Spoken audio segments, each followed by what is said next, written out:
Namaskar and welcome to News Night. I'm Shubhendu Ghosh. Greetings to you on the eve of 74th Independence Day.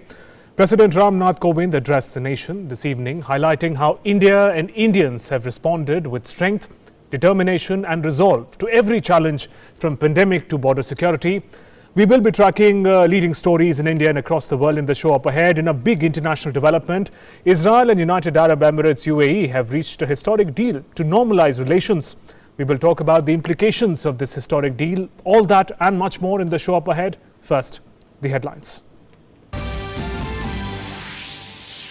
President wishes countrymen on the eve of 15th August in his address to the nation, says the nation is indebted to health workers in the fight against COVID-19. Also appreciates contribution of the union, state governments and civil society.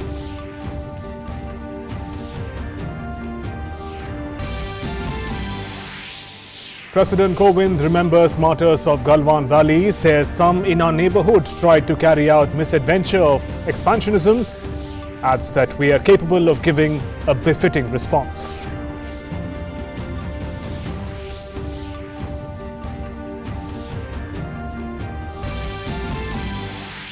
On the eve of Independence Day, Raksha Mantri salutes sacrifice of Galwan braves, says the nation will always remember their bravery and utmost sacrifice.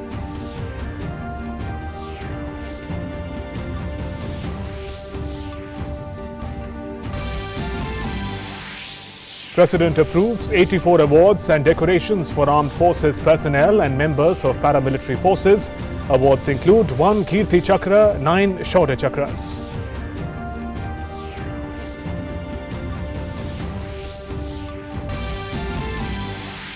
Tight security in place for Independence Day celebrations at Lal Killa to be unlike any other year due to COVID-19 pandemic. Doordarshan fully ready to broadcast Prime Minister Narendra Modi's speech from Lal Killa.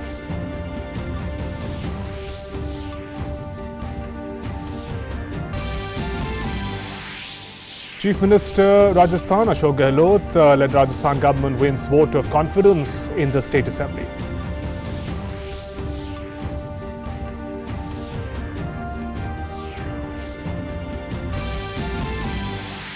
Home Minister Amit Shah's COVID test results come negative. However, he will remain in home isolation for coming few days on advice of doctors.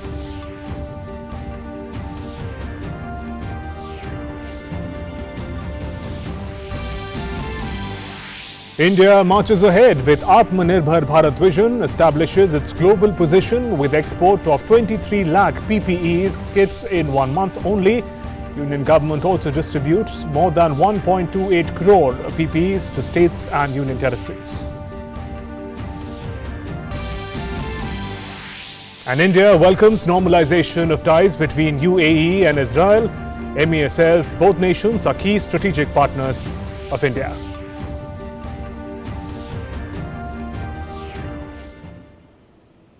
President Ram Nath Kovind addressed the nation on the eve of 74th Independence Day. Significant part of his address focused on how India has successfully mitigated the COVID pandemic, timely and effective reforms that have eased the burden on the poor and farmers in particular, story of determined India that knows how to make her presence felt, whether in defeating expansionist tendencies of adversaries or on international arena like UNSC.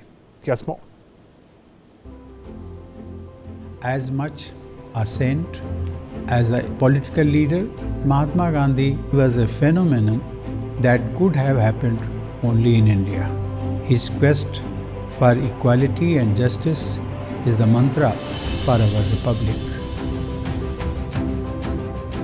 President Ram Nath Kovind remembering the sacrifices of freedom fighters, urging the youth to work towards making of new India. On the eve of 74th Independence Day, President greeted Indians living at home and abroad in the context of COVID pandemic. President spoke about India's timely and effective response. He made special mention of the role and sacrifices of Corona warriors in fighting the pandemic. The nation is indebted to doctors, nurses and other health workers who have been continuously on the forefront of our fight against this virus. Unfortunately, many of them have lost their lives battling the pandemic. They are our national heroes. All Corona warriors deserve high praise.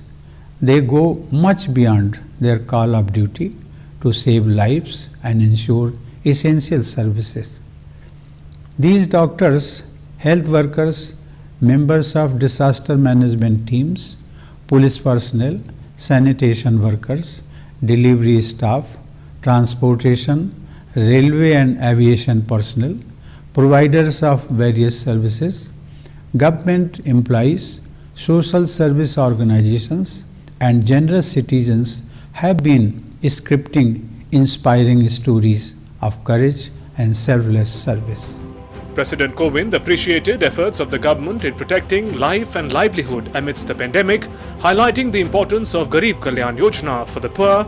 He said the combined and concerted efforts of the central government, state governments and civil society could significantly mitigate the impact of coronavirus.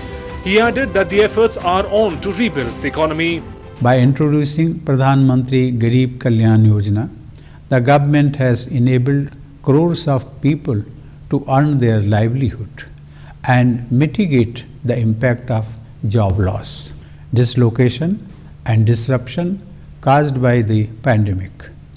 The needy are being given free food grains so that no family goes hungry.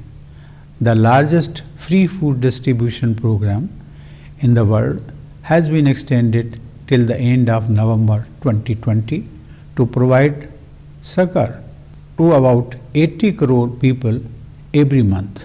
Landmark reforms have been introduced in agriculture sector. Now farmers can have barrier-free trade and get the best price for their produce anywhere in the country. Referring to the Galwan incident, President hailed the bravery and sacrifice of our soldiers who gave a befitting response to the expansionist misadventure by our neighbor. He said India believes in peace but is always ready to respond to any act of aggression. The entire nation salutes the martyrs of Galwan Valley. Every Indian feels grateful to their family members. Their bravery in combat has demonstrated that while we believe in peace, we are also capable of giving a befitting response to any attempt of aggression. We are proud of the members of our armed forces, paramilitary forces and police personnel who protect the borders and ensure our internal security. There were a host of other important issues that President included in his address. Construction of Ram Temple in Ayodhya is a moment of pride for the nation, President said. National education policy spells a long-term vision to strengthen the culture of inclusion, innovation and institution. The pandemic has taught the world how human-centric collaboration is more important than economic-centric inclusion. President Kovind also underlined the need for augmenting health infrastructure, especially for the poor. President Ram Nath Kovind appreciated the patience and wisdom demonstrated by all citizens in coping with the pandemic. He appealed to all to continue to maintain caution and act responsibly. His message to the nation was to stand resolute in the face of adversity as the country celebrates its independence. Bureau Report, DD India. While there were a host of issues highlighted in President Ram Nath Kovind's address, we've listed 10 key takeaways, 10 issues in particular that President Kovind spoke about. Number one, the challenge of COVID pandemic and India's effective response. Much of his address is about how challenging the situation has been for the country and how it has responded. There have been welfare interventions like Pradhan Mantri Garib Kalyan Yojana, free food, employment opportunities during this crisis were the focus. Economic reforms amid the pandemic also found focus in President's address. Pro-farmer policies, they were empowered to be able to sell their produce anywhere in the country. Also need to adapt to technology and innovation in the new normal is what President spoke about, whether we talk about work from home, online education or the online interventions and interface in government organizations as well. Important focus was also on saluting the martyrs of Galwan Valley and presenting India's stand that we are not deterred by any external aggression. Meanwhile, Cyclone Amphan and the concerted efforts for disaster management also found focus in President's address. In the east of India, there have been many natural disasters since the beginning of this year. Quality learning through the new education policy is also what President spoke about, an inclusive policy that takes into account India's diversity and culture. He also spoke about how construction of Ram Temple, a long pending issue, is a moment of pride for the entire nation. President also spoke about the significant improvement change in India's global standing. It won the non-permanent seat at the UNSC by overwhelming support. Also, number 10, finally, thoughts of freedom, struggle and the guiding light of Mahatma Gandhi. The reason why we stand here today as a free nation, that spirit continues to drive the nation, and he appealed to the young people, to the youth, to take that spirit forward in the making of New India. We're heading for a short break. When we return, we'll try and understand the deeper implication of President's message. A short break. We'll be right back.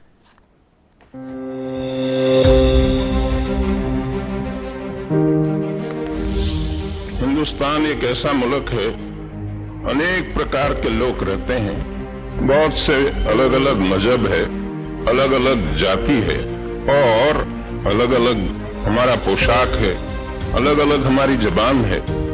ऐसा कोई मुल्क दुनिया में नहीं है।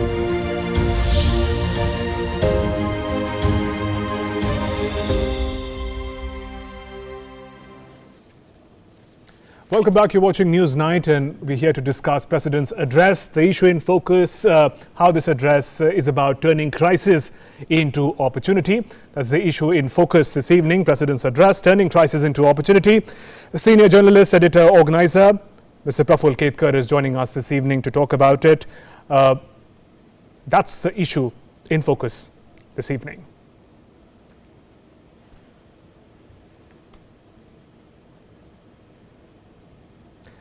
Mr. Praful Ketkar, welcome, sir, to the program.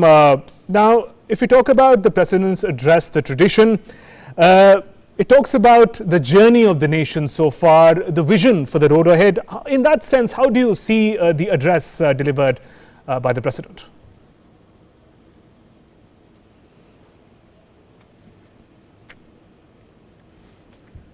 The News Night tonight, we're talking about President's address, and there we have Mr. Praful Ketkar. Welcome, sir, to the program. I hope you can hear me. We're talking about the manner in which President's address enumerates the journey of India, especially in the challenging times of the COVID pandemic, and the vision that it shows to the countrymen ahead.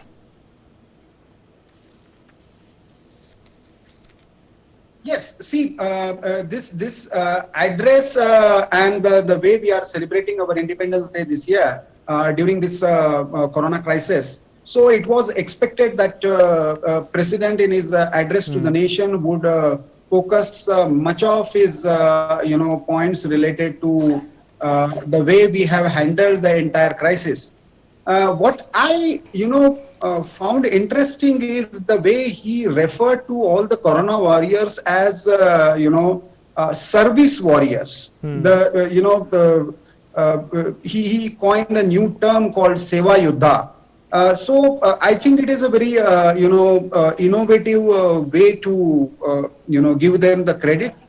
As we have seen from police personnel to medical and paramedical forces, the way they have gone beyond their duty and played a critical role in handling this crisis.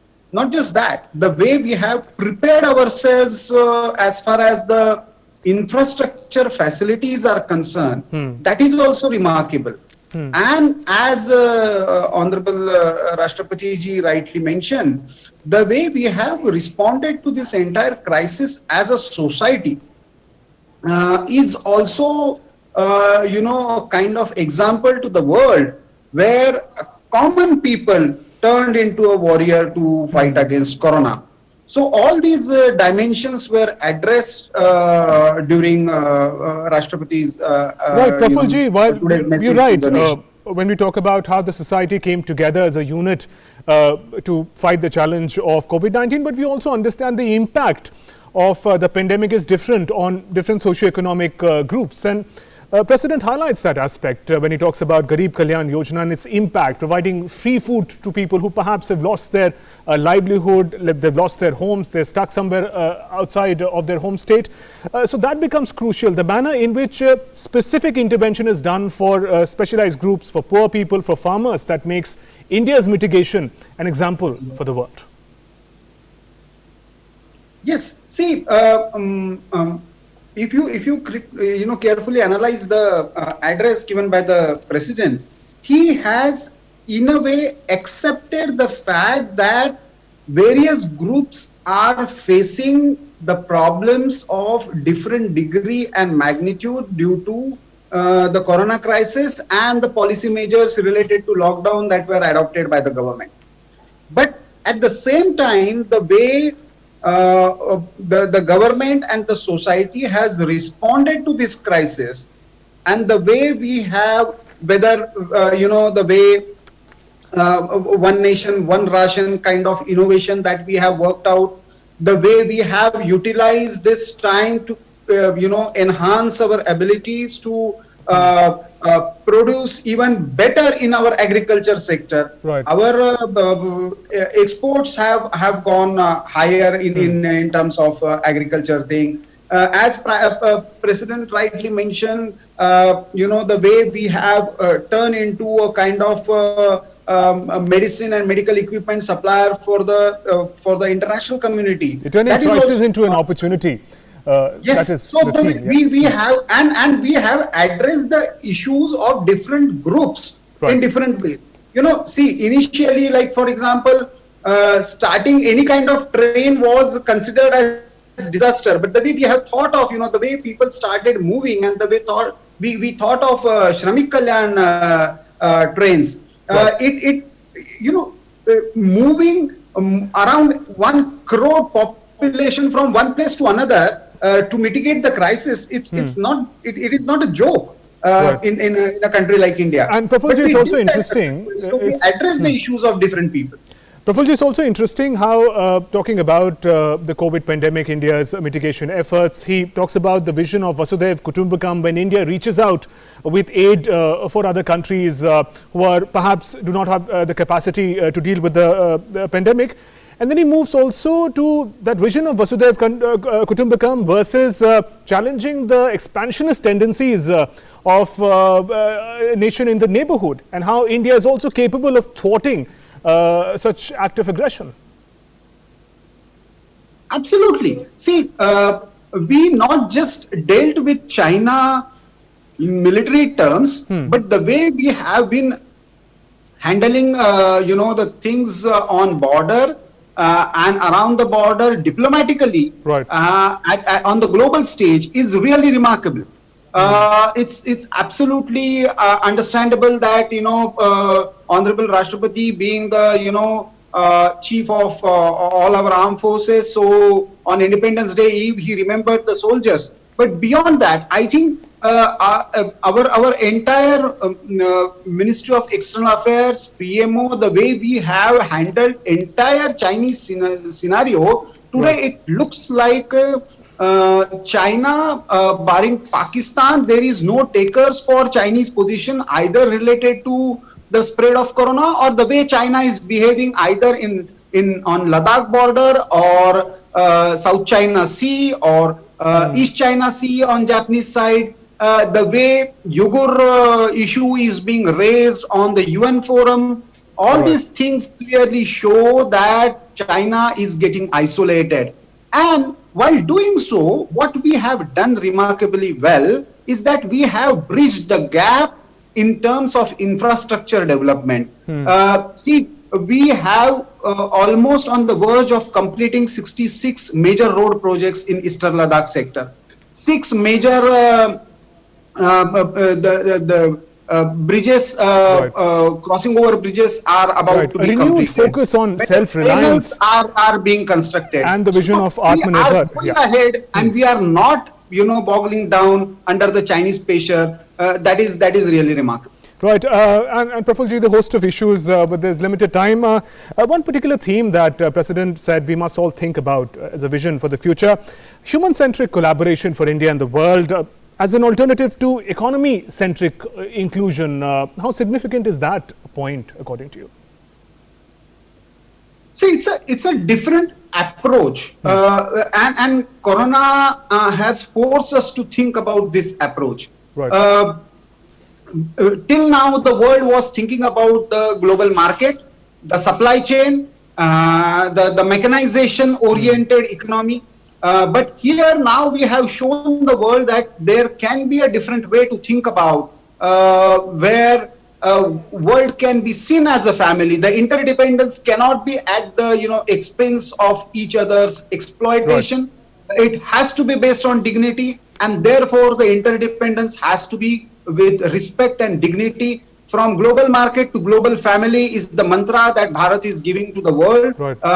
And that's why Rashtrapati ji invoked again the famous Vasudhaiva Kutumbakam message, that we stand for civilizationally and culturally, not in just in terms of values, but in terms of behavior. Right. And I believe that in coming days, post-corona world, we have a chance to guide the world for this new world order, which will be more just,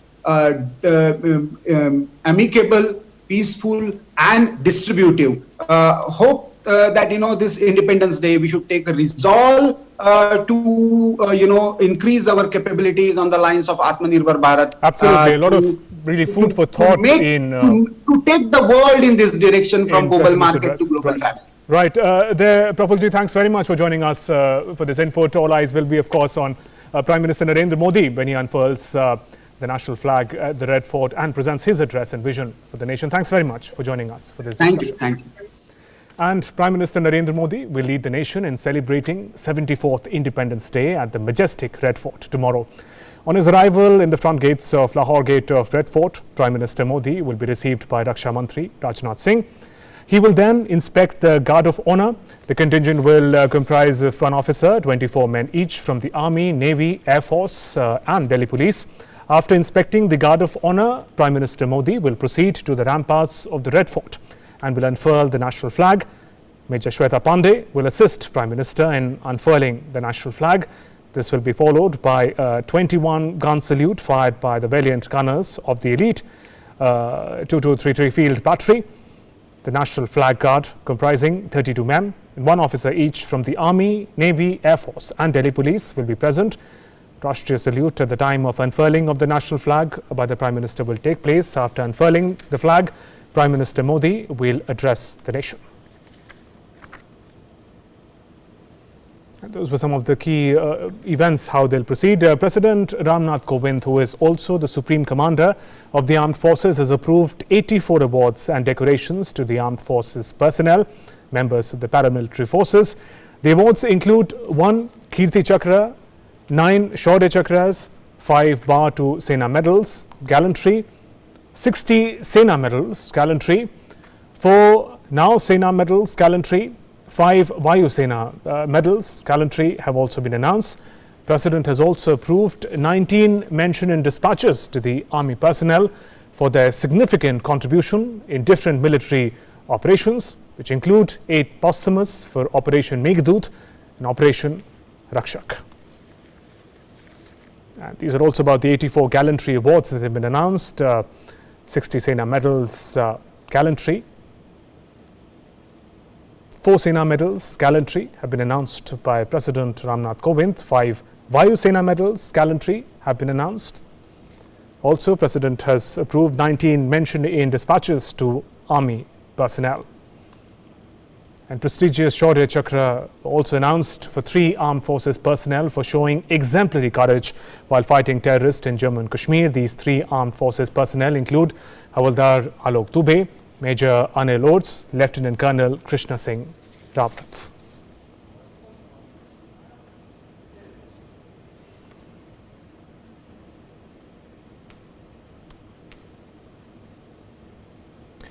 And the nation is indebted to the sacrifices of our brave Jawans.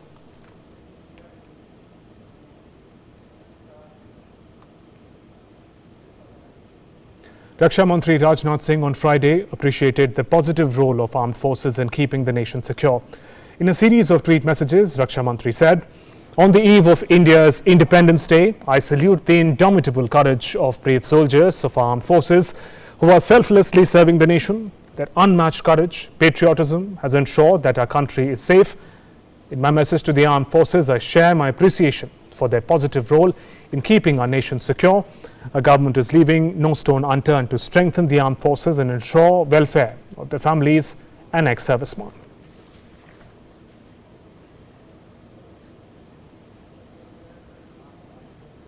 The Independence Day celebrations at Red Fort this year will be highly curtailed event in the view of COVID-19 pandemic.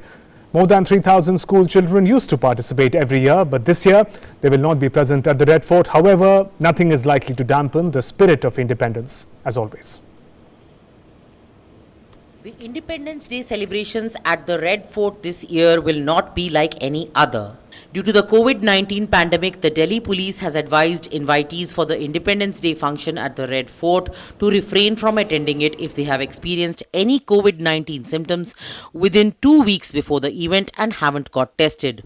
Over 350 Delhi police personnel who will be part of the Guard of Honor at the Red Fort on Independence Day have been quarantined as a precautionary measure.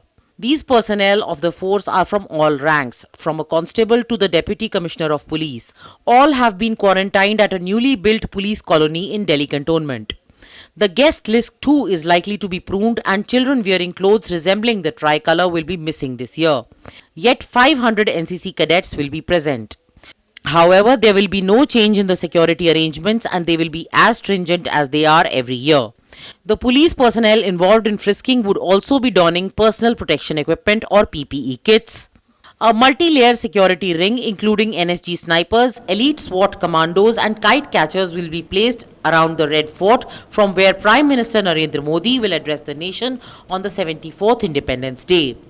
In New Delhi, this is Nandita Dagar for DD News. And all eyes will be on the Red Fort on 15th of August when Prime Minister Narendra Modi addresses the nation on the 74th Independence Day. The speech will be broadcast live by the national public broadcaster Doordarshan. All arrangements are in place. Here's more. Doordarshan has made comprehensive and foolproof arrangements for the live telecast of Independence Day function at Red Fort on the 15th of August.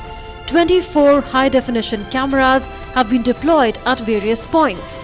3 robotic cameras have also been used, apart from 4 Jimmy Jibs, which will give a complete 360-degree view of the event.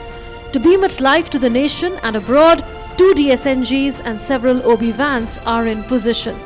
This is where Prime Minister Narendra Modi will address the nation from the ramparts of the Red Fort. 4 cameras have been deployed at Rajghat, where PM Narendra Modi will be paying homage to Bapu. Over 100 personnel have been working hard at the setup. Doordarshan has ensured that the best quality of telecast is available to the nation. Bureau Report, DD News. Some other news now. The Gehlot-led government has won the motion of confidence in Rajasthan Assembly. The State Law and Parliamentary Affairs Minister Shanti Kumar Dhariwal tabled the proposal for a trust vote in the Assembly. BJP State President Satish Punia opposed the trust vote. He said that farmers and youth of the state are seeking answers from the government. Punia alleged that promises made during the polls have not been kept. But this also ends the month-long political stalemate in Rajasthan. After 34-day-long stalemate and political drama in Rajasthan, finally, the Ashok Gehlot-led government proved its majority on the floor of the Assembly. In the 200-member House, the government sailed through the vote of confidence by a voice vote. Replying to the allegations levelled by the opposition on confidence vote, Chief Minister accused the opposition of trying to destabilise an elected government. The Chief Minister reiterated that he will run the government taking along everyone. खुशी है कि आप सबका सहयोग मुझे मिला पक्ष विपक्ष का, चाहे वो हम लोगों ने सोशल सिक्योरिटी की स्कीम चलाई हो, कैश बांटा हो, काइंड में एमएलए फंड में से आप लोगों ने सेवा की हो, दानदाताओं को मोटिवेट किया हो, मामा साहब ने आगे आए हो, एमएलए को मोटिवेशन आए हो, मैंने पक्ष विपक्ष को साथ रखा, एक समान श्रेय दिया। During discussion on the vote of confidence, BJP State Unit President Dr. Satish Punia accused the government of completely stalling work during 1-month-long lockdown. Accusing the state government of having little concern for the plight of the people in the state, Satish Punia also said that the state government is devoting much of its time in internal discord within the Congress. He also said that the state has also registered a rise in cases of atrocities against women and downtrodden. Rajasthan की जनता को 2018 के चुनाव में जिन लोक लुभावन बातों के लिए बेचारे भोले भाले किसानों को क्या कहा था आपके महान राष्ट्रीय नेता ने जालौर की उस सभा में ये कहा था 10 गिनेंगे और राजस्थान के किसानों का कर्जा माफ कर देंगे 1 2 3 4 5 6 7 8 9 लेकिन कहां गया राजस्थान का वो किसान जवाब मांगेगा आपसे जवाब मांगेगा. Leader of opposition Gulab Chand Kataria made it clear that BJP has no intention of destabilizing the government. He said that it is not acceptable to blame BJP for any wrong done by Congress. आपके आपस में टूटे तो आप आपस में टूटे, 2 खेमे बने तो आप आपस में बने, मिले तो आप आपस में मिले. हमारा क्या लेना देना जो हम कुछ करेंगे. हम 75 से 76 ही नहीं थे तो हम काहे से सरकार बनाते हैं, काहे से सरकार गया.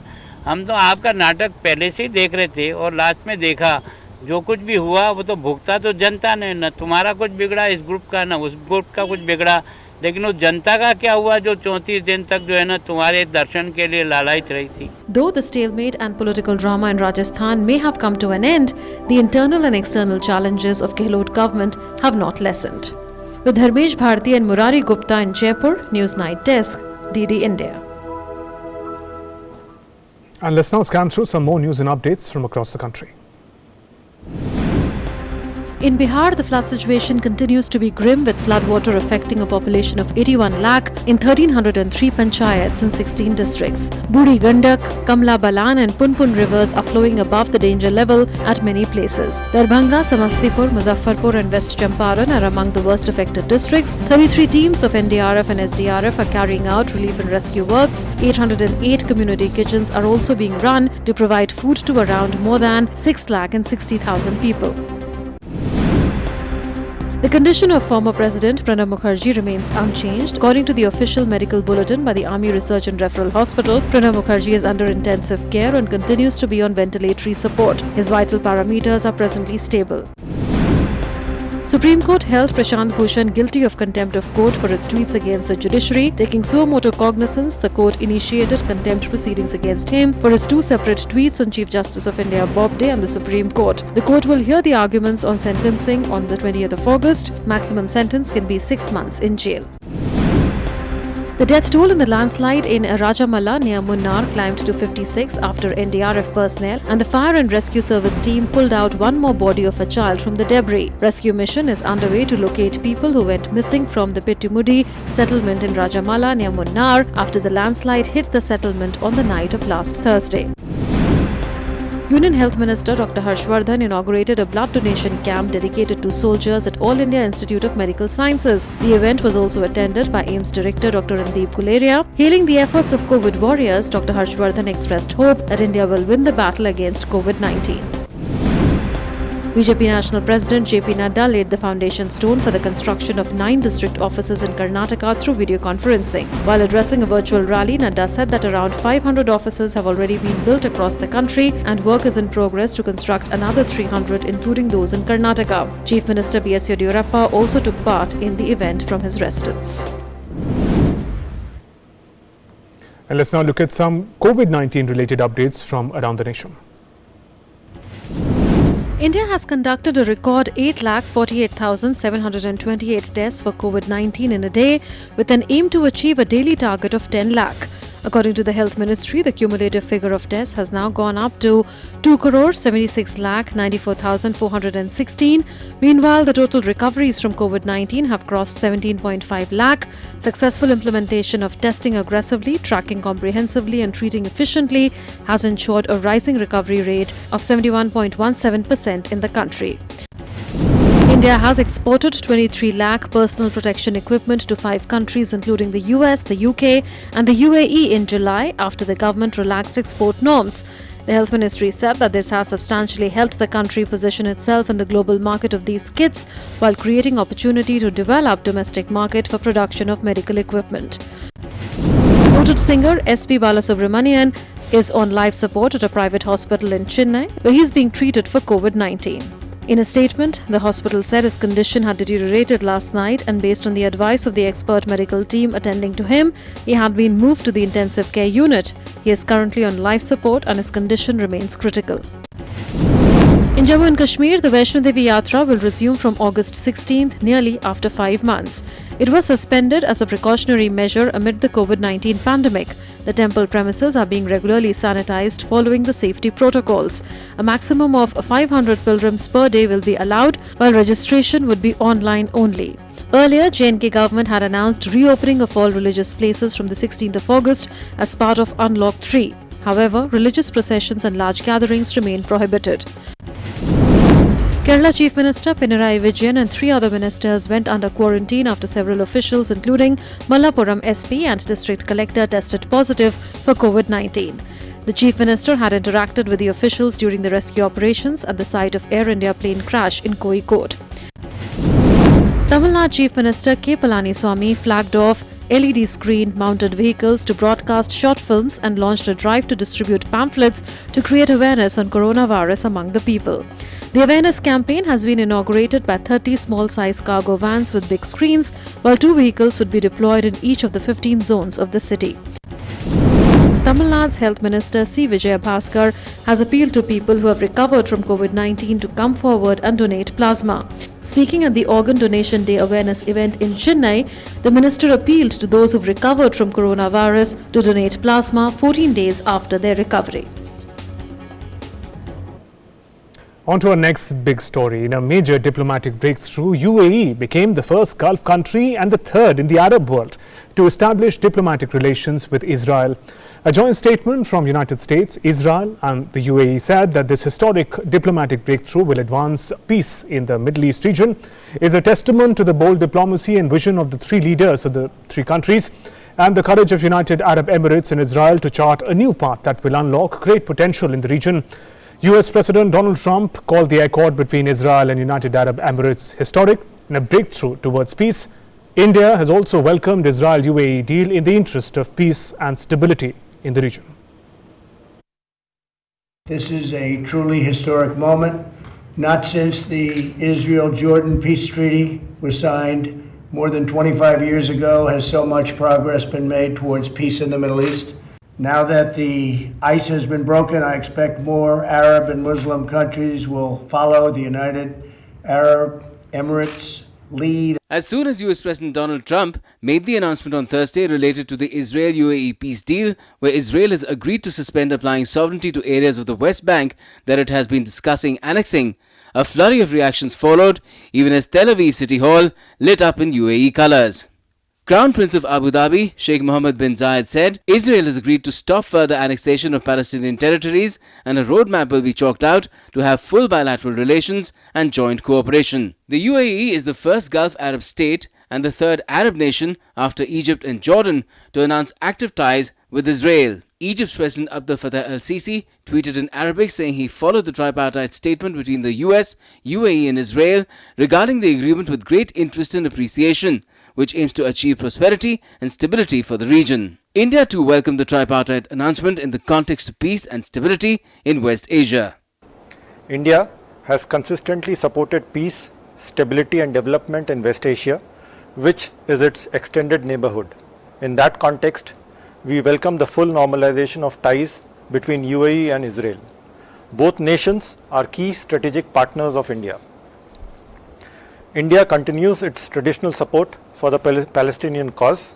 We hope to see early resumption of direct negotiations to find an acceptable two-state solution. But on the ground, reactions were mixed. While Palestinians rejected the deal, some even called it a conspiracy. Israelis living in Jerusalem welcomed it. This is impossible. We reject this conspiracy completely. I thought it was pretty amazing. It's always good to have more peace treaties with more countries. And I really look forward to Israel improving its relations with Arab nations wherever it can. The Palestinian government's reaction was sharp, a straightaway rejection of the deal and an invocation of action by the Arab League and OIC to assemble and endorse the rejection. Palestinian leadership calls for an urgent meeting of the Arab League and the Organization of the Islamic Cooperation to reject this announcement. Adding a further twist in the tale, Israeli Prime Minister Benjamin Netanyahu said that he is not changing the plan to extend Israeli sovereignty to parts of the West Bank. There is no change in my plan to apply our sovereignty in Judea and Samaria in full coordination with the United States. I am committed. It has not changed. The White House had a measured reaction to Netanyahu's statement. President Trump's son-in-law and advisor Jared Kushner stressing on the level of understanding the US and Israel have over the issue. The people of Israel trust President Trump to make the right decisions. I believe that they will not take action to move forward unless we have an understanding between America and Israel that it's the right action at the right time. President Trump is heading into a re-election contest in November this year, and though a date is yet to be set for a formal signing of the deal, it has been made amply clear by the US that the White House will be the backdrop of the landmark accord whenever it's formalized. A one-shot peace deal between Israelis and Palestinians has been elusive for decades. The need to stabilize the otherwise volatile region, Iran being on the other side of the spectrum, is producing some progressive results. Newsnight Desk, DD India. That brings us to the next big issue in focus this evening, Israel UAE deal and the implications of that. Israel UAE deal implications. We'll try and decode that. Two eminent guests are joining me for this discussion. Mohan Kumar, former senior diplomat, also Sushant Sareen, senior fellow, RF, Observer Research Foundation. Warm welcome to both of you. Mr. Kumar, if I can come to you first, from the traditional polarization, as we saw between the Arab world and Israel, to setting up of full diplomatic relations, which also means setting up of embassies in each other's countries between Israel and UAE. How do you see the significance of this deal, not just for the two countries, but for the region, what is called Middle East, West Asia for us, as a region as a whole? I think it's a paradigm shift. I spent 4.5 years in Bahrain as India's ambassador. And if you had told me in 2010 that this would happen, I wouldn't have believed you. Because except for Egypt and Jordan, this is a very strong Gulf monarchy that we are talking about. UAE is not a very ordinary country. It's a very powerful country in the Gulf.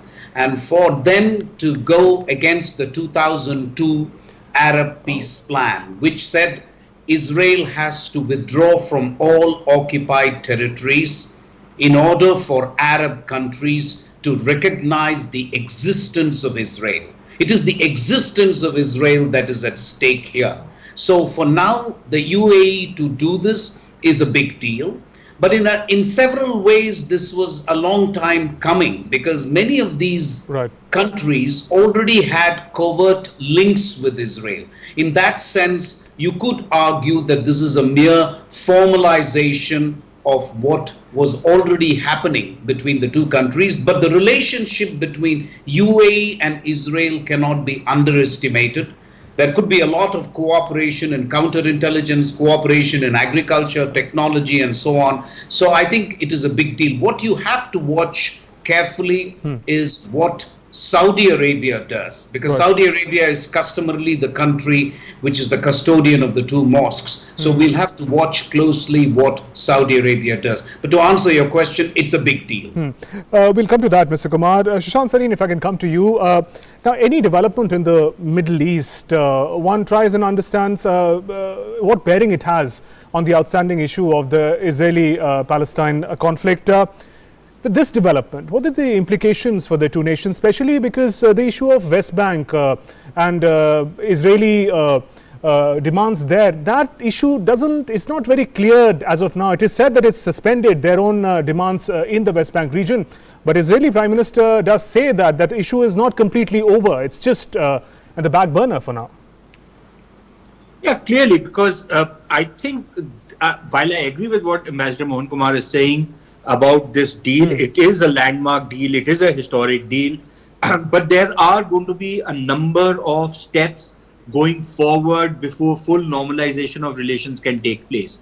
Now, you don't expect the Israelis or for that matter the Arab countries to give up everything at this point in time. So I think as far as the fresh annexation of Palestinian territories was concerned, I think that is something which is going to be left hanging right now. And maybe, as you move forward, maybe you will be able to formalize something, and which is why this deal is important, because it kind of paves the way for an eventual solution to the Israeli-Palestinian problem. If the Arab countries remained as bloody-minded as they had been in the past, and I think all compliments to the very visionary leadership in the UAE, and again, Ambassador Mohan Kumar is correct, that it is a powerhouse. It's an economic powerhouse, it's a political powerhouse, and it's a military powerhouse in the Middle East. So for the UAE to come on board, and I don't think that the UAE would have come on board without having taken or without having consulted the Saudis. Maybe the UAE is the first player to take this step and is confident enough that they can take this step. And perhaps, and there are some reports also that perhaps Bahrain and the Saudis would follow. And if that happens, then there would be a tectonic change in the way the politics of the Middle East is going to play out. Because once you have these two countries, especially UAE and Saudi Arabia on board, then, everything changes. But what is pushing these guys together is also a common adversary in Iran. Both the UAE as well as Israel see Iran as a common adversary. So I think that kind of brings them together. But more importantly, as Israel's relations with the Arab world start improving, Israel will also have to kind of moderate its position on an eventual two-state solution, or whatever else you want to call it, whatever is the framework under which that thing is going to be worked out. That's not clear as yet, but that will pave the way for that solution. When you say that possibly this historic deal could pave the way for the resolution of the Israeli-Palestine conflict as well, I mean, that also brings us to the third important party of this deal, United States. And we know that President Donald Trump earlier did share a certain plan, his Middle East plan, which didn't really take forward from there, given that Palestinian leaders rejected it outright. But the fact that American influence is going to increase in the region now, close ties with Israel always, now UAE also coming in the same sphere of influence, do you think they will be going back to that Middle East plan that Donald Trump had formulated earlier? Well, it's difficult to say whether they'll go back to that plan or they'll come up with some other plan. But the fact of the matter remains that the US remains the most influential extra-regional power in the Middle East. I don't think any other country comes close to wielding the kind of influence that the US wields. But the thing is that, the fact that the US has been able to bring Israel and the UAE together, I think does reflect well on Donald Trump. Whether it will help him in the election or not remains to be seen. But I think very crucially, if Donald Trump was to win the election, then I think this deal probably has a much brighter future than if he was to lose the election. Because there are certain things that Donald Trump will be able to manage with his inimitable style, which perhaps his opponent, Joe Biden, might not be able to, because the Democrats have just too much baggage which they carry on many of these issues. But of course, that we'll have to wait and see. And perhaps that is the reason why this roadmap has still not been unveiled as to how, what are the next steps going forward. Right. Mr. Mohan Kumar, sir, if I can come to you, you made a very important point about the kind of pressure that Saudi Arabia perhaps would be experiencing, given that Egypt, Jordan earlier over the years had established ties with Israel. In what manner do you see the power relations in the regions are going to change? I mean, the adversary of US in the form of Iran is present in the region, going in strength. So for Saudi Arabia, for the other countries, what kind of change in power relations do you foresee? So one of the things that I felt when I was in the Gulf, posted in the Gulf. I felt Iran was more of an adversary than Israel.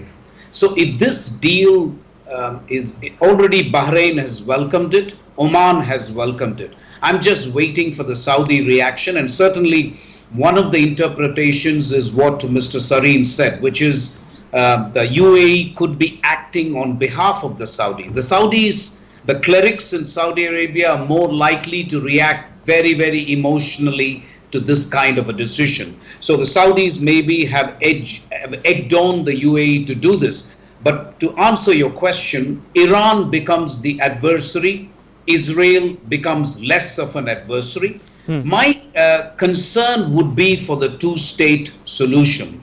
If you notice the Indians, where does that leave Palestine?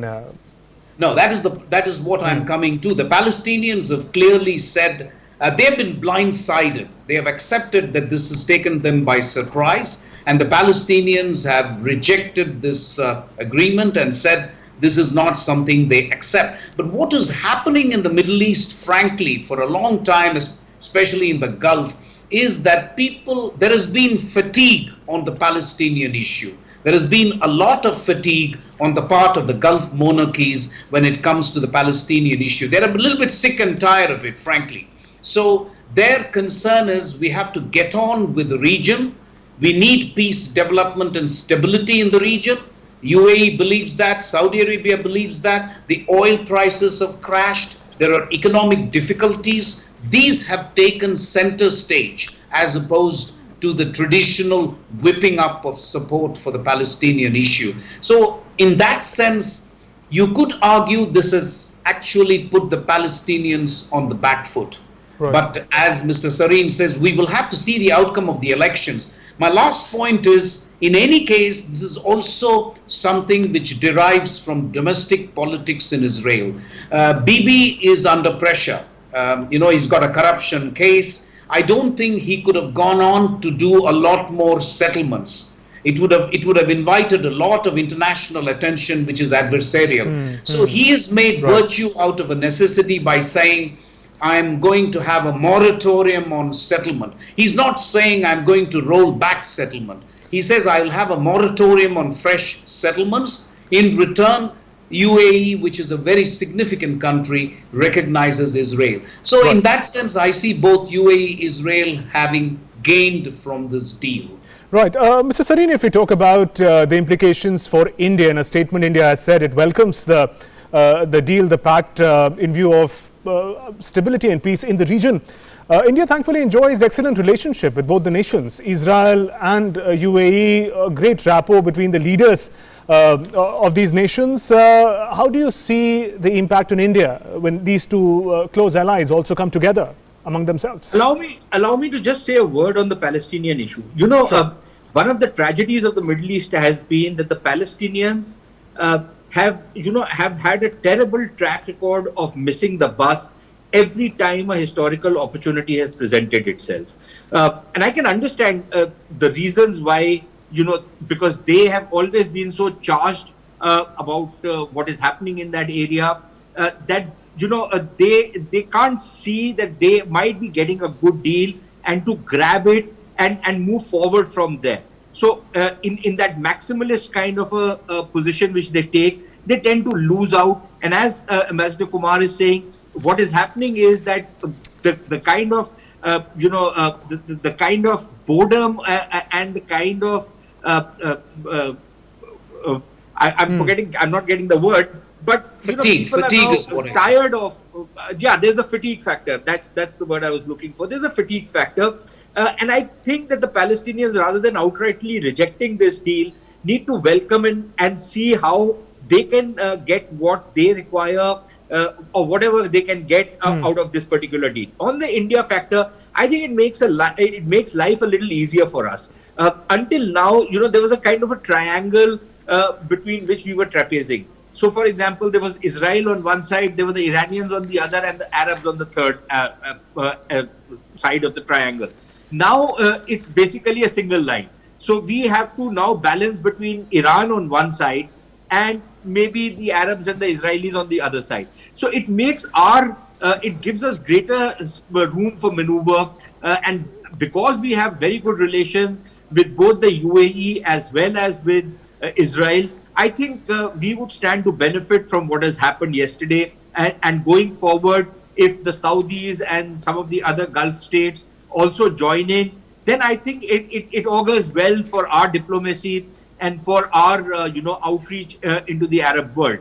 Iran will remain a spoiler. Iran will, of course, not accept it. But I think Iran also needs to start waking up and smelling the coffee, that the kind of isolation it keeps pushing itself into, whether it's worthwhile. And for us, then to be seen to be siding with Iran against these powerhouses in the Middle East, I don't think it makes any sense anymore. So, it probably makes our life a little easier as far as diplomacy is concerned in this particular region. Right. And Ambassador Kumar, another point that India made, I mean, while we see that in this deal, Palestine and their concerns may have been cornered, but India has again said that it supports the two-nation solution to the crisis. And that's also been the hallmark of India's diplomacy, that it strikes direct relationship with nations unaffected by what kind of relationship or rapport they have in the region. So that stand India continues to maintain. Yes, I think we needed to say that in our statement to counterbalance our support for the UAE Israel deal, because there has been a traditional line in Indian diplomacy that we have supported the Palestinian cause. I think the truth of the matter is we cannot be holier than the Pope, frankly. So the support that you get for the Palestinian cause from the Arab countries is more important clearly than what India does. For India, I think the main importance of this region lies in 8 million Indians who work in the 6 Gulf countries or more than 8 million actually, and then we rely on the region heavily for our energy supplies. So for us, those interests have to come first. But yes, we have traditionally supported the Palestinian cause, and we are saying we hope negotiations will lead to a two-state solution. Between you and me, the two-state solution has to be done as quickly as possible. Otherwise, it's becoming more and more difficult as I see it. And as I say this in a purely personal capacity, I too would like a two-state solution. But the more you leave it for the future, the more it's going to get problematic. I also believe that UAE and Israel in particular are also targeting the Democratic Party in the United States. That is why the presidential candidate Joe Biden has also welcomed this deal. So the Israelis know that if the Democrats come to the White House, they will be under tremendous pressure against settlements. Right. On the settlement issue, Joe Biden will be much tougher on Israel than Trump. So I think there's a lot of domestic politics in Israel, UAE and United States at play. Right. But on that note, Ambassador Kumar, Sareen, Mr. Sareen, thanks very much for joining us for this conversation, giving us your perspective on this historic deal. In the days ahead, we'll have to wait and watch what kind of impact it has on the geopolitics of the region and the world. Thanks very much. And in some more international news, all Spanish regions agreed to order the closure of nightclubs and to ban smoking in outdoor areas when keeping a safe distance is impossible, among other measures aimed at curbing the rise of coronavirus infections. Health Minister Salvador Illa said on Friday, infections have spiked in recent days, bringing the total as on Thursday to 337,000, above that figure, in fact, since the pandemic began in the country. And referring to a study in a town which had one of Germany's earliest coronavirus outbreaks, Robert Koch Institute said that the results found 7.7% of residents had antibodies to COVID-19. Researchers tested some 2,200 people in the town of Kupfzell in southern Germany, where a church concert led to coronavirus outbreak in early March this year. The findings showed there were almost 4 times as many infections in the town as previously reported. And the European Commission said that it had reached a deal with British pharmaceutical firm AstraZeneca for the purchase of at least 300 million doses. And in fact, we're also showing you visuals moving ahead of the run-up to Independence Day, the visuals of bans by our defence forces. We're leaving you with these visuals of BSF band playing patriotic tunes at the Atari border. Take your leave for now. Namaskar.